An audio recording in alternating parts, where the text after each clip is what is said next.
अब अगर आपने एम्स्टर्डम के वीडियोस भी देखे हैं तो वहाँ पे भी ऐसी बहुत सारी कैनल्स है, पर वहाँ पे बहुत सारी है। यहाँ पे दो मैंने, एक आउडरे ग्राच यानी ओल्ड कैनाल और एक न्यू ग्राच न्यू कैनाल।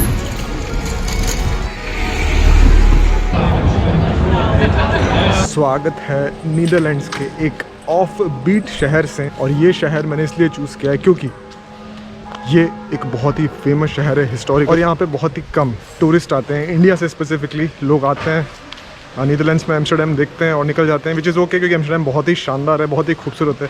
पर इस शहर को पीसफुल और स्मॉलर वर्जन ऑफ एम्स्टर्डम कहा जाता है, पर एक्चुअल में ये शहर इसकी हिस्ट्री बहुत पुरानी और बहुत ही ग्रैंड है। ये शहर का नाम है ऊट्रेक्ट।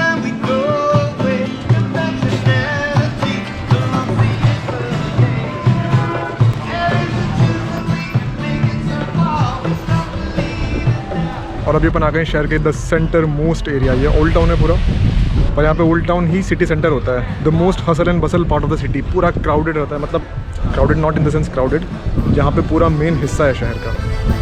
ये अपने पीछे वाली बिल्डिंग इस शहर का सबसे ऊंचा टावर, इसे बोलते हैं डॉम टावर, पर अभी कुछ रिकन्स्ट्रक्शन चल रहा है तो बंद है। अदरवाइज़ आप 450 स्टेप्स ऊपर चढ़ के पूरे शहर का एक पैनोरामिक व्यू भी ले सकते हैं। यहाँ पे जो भी बिल्डिंग्स आप देख रहे हैं ना अपने आसपास, ये सारे मडीवियल और रोमन टाइम्स की है, यानी 00 AD के अराउंड की है, क्योंकि रोमन एम्पायर ने शहर बसाया था।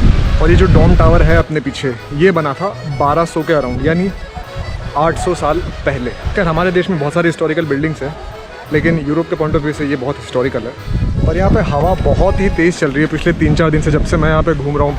बहुत तेज़ हवा। तो माइक ठीक है, फिर भी हवा में थोड़ा सा डिफिकल्ट हो जाता है एकदम अच्छी ऑडियो कैप्चर कर पाना। पर यहाँ पे मैं ऑब्जर्व कर रहा हूँ साइकिल्स यहाँ पर भी काफ़ी है। एम्स्टर्डम में तो भर के, द हॉग में कम थी, लेकिन यहाँ पर भी डिसेंट अमाउंट में है। और इस शहर की पॉपुलेशन तकरीबन 4 लाख, जो कि यूरोपियन स्टैंडर्ड से अच्छी होती है। इंडिया में तो 4 लाख हो जाती है किसी भी शहर की, वैसे इंडिया में भी 4 लाख कम नहीं है। शहर को ना मडीवियल शहर बोला जाता है, आर्किटेक्चर मडीवियल। अब मडीवियल का मतलब होता है middle edges. Basically 5th century से जो 15th सेंचुरी का पीरियड था ना, वो यूरोपियन हिस्ट्री में मडीवियल पीरियड होता है। अपने अभी यही होता है इन जनरल, पर यूरोपियन हिस्ट्री में इसके बाद आता है रिनाइसेंस पीरियड, यानी 15 to 17 सेंचुरी वाला, जब लोग मॉडर्निटी की तरफ शिफ्ट होना शुरू हुए। उसके बाद यहाँ पे यूरोपियन हिस्ट्री में एज ऑफ एनलाइटनमेंट है। और आज यूरोप की जो कंट्रीज़ है वो तो हम जानते हैं छोटी छोटी है, बट एक समय पे इनके किंगडम्स, इनके एम्पायर पूरी दुनिया में फैले हुए थे। नीदरलैंड्स का सबसे बड़ा शहर तो एम्स्टर्डम है, दुनिया का बहुत ही फेमस शहर है और बहुत ही खूबसूरत है। पर ये शहर इस पूरे देश का सबसे बड़ा शहर था पूरे 1500 सालों के लिए। One of the oldest cities है ये नीदरलैंड्स की। 00 AD से लेकर 1500 AD तक का ये पूरा का पूरा इकोनॉमिक और फाइनेंशियल हब था नीदरलैंड्स कंट्री का। लेकिन जब यहाँ की गोल्डन एज आई, यानी जब डच एम्पायर फैला, बहुत पावरफुल बना, एम्स्टर्डम ग्रो किया, और Amsterdam one of the biggest cities in Netherlands बन गया, जो कि कैपिटल भी है आज। यहाँ की 2 कैपिटल है, एक नीदरलैंड्स की एम्स्टर्डम है और एक द हॉग है। हॉग भी अपन एक्सप्लोर किया क्योंकि वहाँ पे बहुत कम टूरिस्ट जाते हैं, ज़रा देखें कैसा है, और वो बहुत खूबसूरत लगा मुझे। अब मैं यहाँ पे आया एम्स्टर्डम से, एम्स्टर्डम में रुका और ट्रेन ने मुझे यहाँ पे सिर्फ 25 मिनट में छोड़ भी दिया। और 1 वे टिकट अपने को लगा 9 यूरो का, यानी ऑलमोस्ट 850 रुपये, यानी बोथ वे 1700 रुपये के आसपास। पर ये तो एक फैक्ट है कि जो शहर का ये वाला हिस्सा है ना, ये काफ़ी ज़्यादा ही शांत है, काफ़ी कम लोग हैं यहाँ पे, नॉट मच, बहुत ही पीसफुल सा है। ये एक अच्छी बात भी है, ऐसा नहीं कि शहर का पूरा ही हिस्सा बहुत शांत है। अभी दोपहर का टाइम भी है तो लोग अपने घर पे भी हैं, पर अगर यहाँ के अपन सिटी सेंटर वाले एरिया में जाएंगे, जो कि अभी अपन जाएंगे, तो वहाँ पर अपने को काफ़ी ज़्यादा हसल बसल देखने को मिलेगी। और अब मैं वहीं जा रहा हूँ, बस थोड़ा सा और इसका आसपास लोकल का एरिया एक बार फिर से नज़र मार लूँ कैसा है, क्योंकि बेहद खूबसूरत है।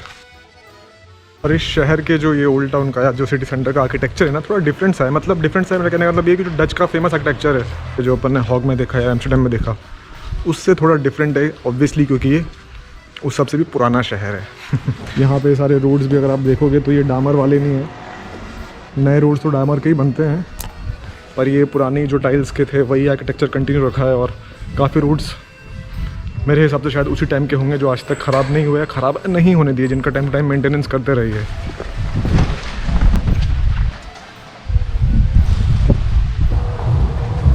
और यहाँ पर भी ऐसी ही बहुत सारी छोटी छोटी खूबसूरत सी कैनाल्स है पूरे शहर में। खूबसूरत शहर है पूरा का पूरा, जो स्ट्रक्चर बना हुआ है बड़ा क्यूट सा है, साफ़ सुथरा है।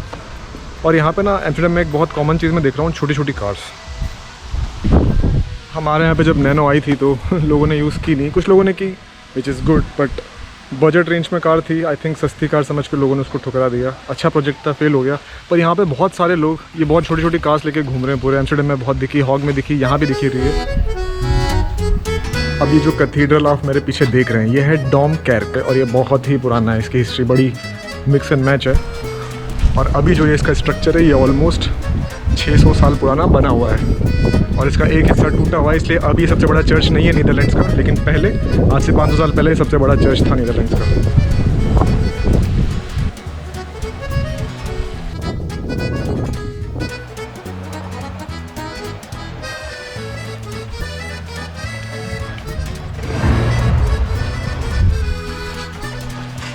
अब अपन आ गए शहर के थोड़े और सेंट्रल वाले पार्ट में। यहाँ पे आसपास बहुत सारी चीज़ें हैं। वैसे अभी तक अपन सेंटर वाले पार्ट में थे, पर ये और ज़्यादा मेन वाला पार्ट है। यहाँ पे पूरे बहुत सारे कैफ़ेज़ हैं, रेस्टोरेंट्स हैं, कैनाल से किनारे बहुत खूबसूरत व्यूज़ हैं।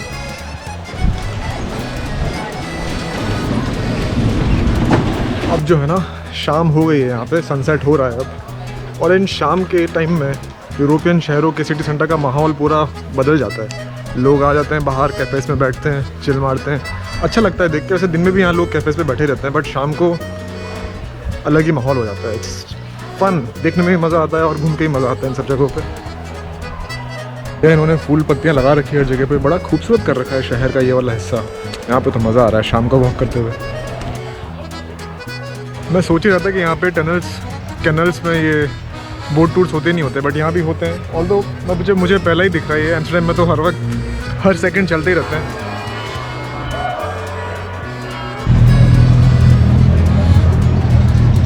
कई बार बड़ा अच्छा लगता है ऐसे बाहर निकलते हैं, कहीं घूमते हैं किसी और शहर में, किसी और देश में। बड़ा हम्बलिंग एक्सपीरियंस भी है, क्योंकि काफ़ी लोग चाहते हैं घूमना बट नहीं घूम पाते हैं, और काफ़ी लोग घूम सकते हैं फिर भी नहीं घूमते हैं। भाई उनको तो घूमना ही चाहिए यार, इट्स लाइफ, तो तुम्हारा समय निकल जाएगा। घर से बाहर निकलना ना बहुत ज़रूरी है। पर ठीक है,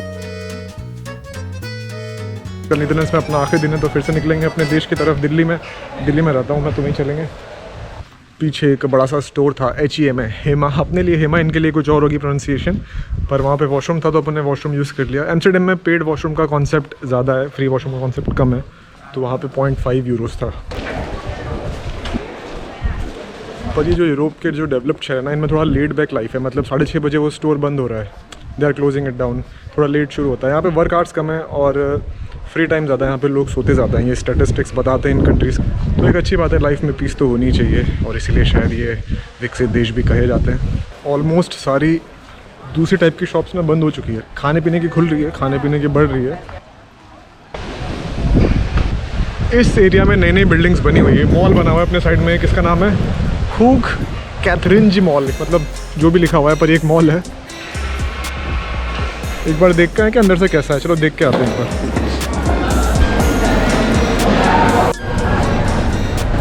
अंदर से तो अच्छा लग रहा है देखने में, थोड़ी गर्माहट भी आ गई, बाहर थोड़ी ठंड बढ़ रही है ना, रात हो रही है। बाहर से लगा था छोटा सा होगा, अंदर से तो काफ़ी बड़ा है मॉल। अब इस एरिया का नाम व्रेंडेनबर्ग वॉर्टियर है, और ये बहुत ही बेहतरीन एरिया, मतलब क्या बढ़िया इंफ्रास्ट्रक्चर इस एरिया का, एकदम खूबसूरत, और लाइट्स के बाद तो बहुत अच्छा लग रहा है। अपन चलेंगे स्टेशन की तरफ और इस खूबसूरत शहर को बाय बोल के निकलेंगे अपने एम्स्टर्डम।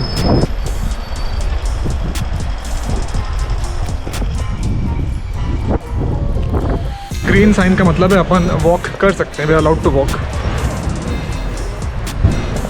एक देसी रेस्टोरेंट था पीछे, किसी को इंडियन खाना खाना है तो, वैसे मन तो है पर अभी भूख उतनी है नहीं।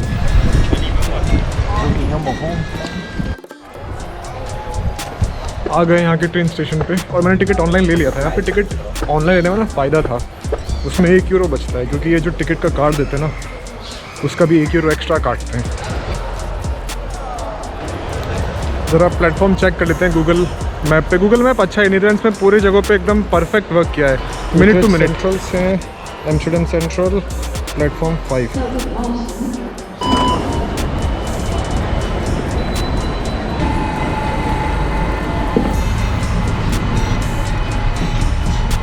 पता नहीं है एम्स्टर्डम जाएगी भी नहीं जाएगी, एक बार कंफर्म कर लेते हैं, कहीं उल्टा ना बैठ जाए। सिर्फ 2 मिनट बचे इसको निकलने में, वो गलत थी, मैं उल्टी में बैठ जाता, अपनी ये वाली है। हाँ ये वाली चाहिए।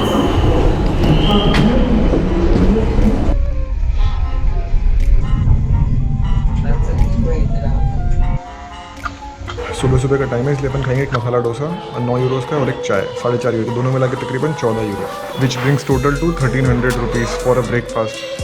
It's a costly city. Launch में बैठ गए और यहाँ से व्यू एकदम चौकस।